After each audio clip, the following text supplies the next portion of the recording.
Hey, it's Naomi from NaomiCraig.com. I am here to read a bit of Shattered Guilt by Kathleen J. Robinson. I'm so proud of you, Kathleen, for all the work that you've put into this.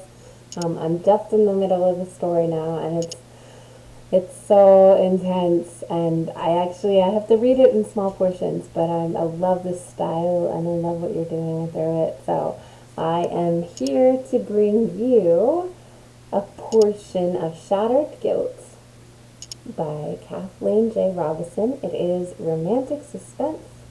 And let me get to, we're going to read where it just starts getting suspenseful. The Pink Rosette. Melanie breathed deep when she entered. The scent of sweet flowers filled the air. He came out around the counter to greet her. His round, wire-rimmed glasses and flowing, thin, white hair made him look like an old rock star.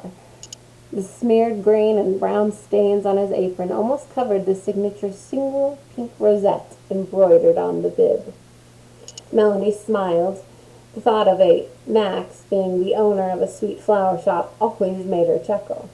He had been a gardener for the local cemetery. He had a touching story behind the opening of the flower shop with his life savings.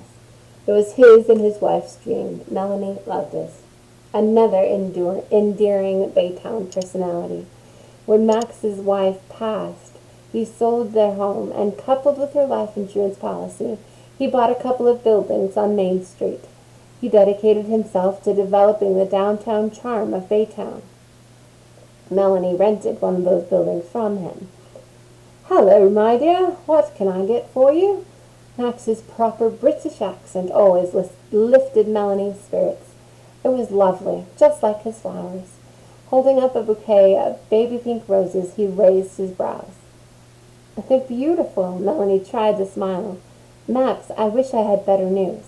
I'll be able to make this month's rent, but not the back." Before she could finish, he raised a hand. "No need to explain, dear. All in God's timing. You bring me the rent when you're able. I trust you. And besides," he winked, "I know where to find you."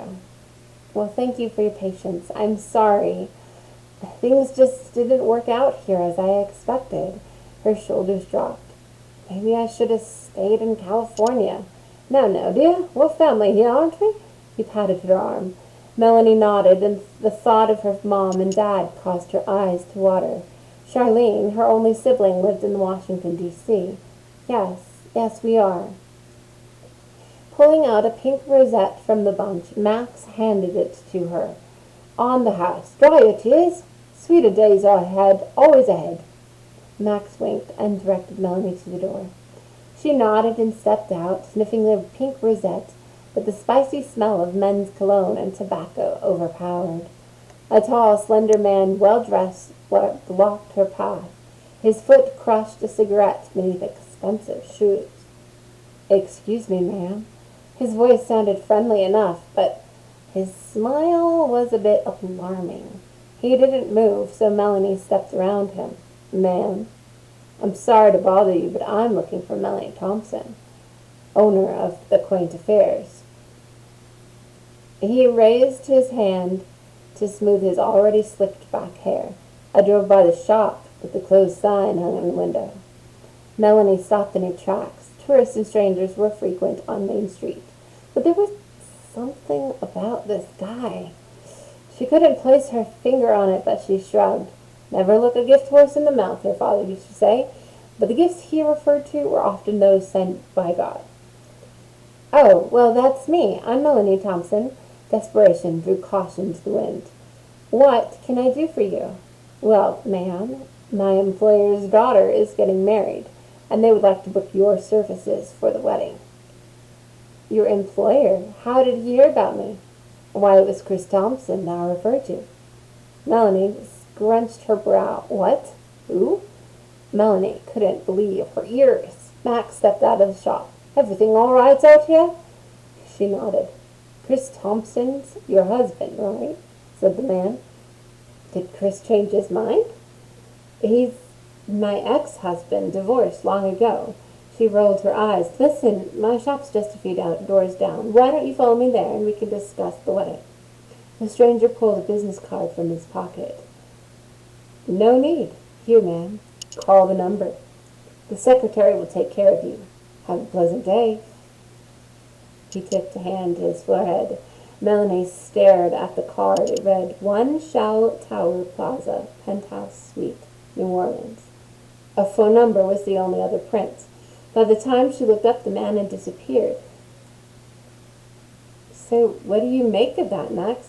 Not sure, dearie. Not sure. Your husband? Is he still around? Melanie shook her head. He's my ex, and we haven't been married in forever. And no, he's not still around, rarely. The wind blew up, and Max pushed the hair off of his forehead. He patted Melanie's hand and retreated inside. What a morning! Her first thought was to call Chris and ask him why he had a change of heart. She glanced at the card again and chuckled.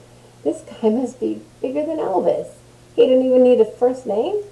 Melanie deposited the card in her purse and peeked into Max's shop. Hey, I'm going to Mockingbird Cafe. Can I get you a cup of coffee? No, thanks, my dear. Had a cup this morning. So did I. I need a double shot. Melanie fluttered her lips.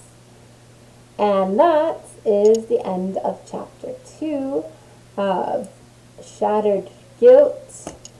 And again, congratulations to Kathleen on your release, on your debut novel. So proud of all the work you've put in, and I'm looking forward to finishing this story.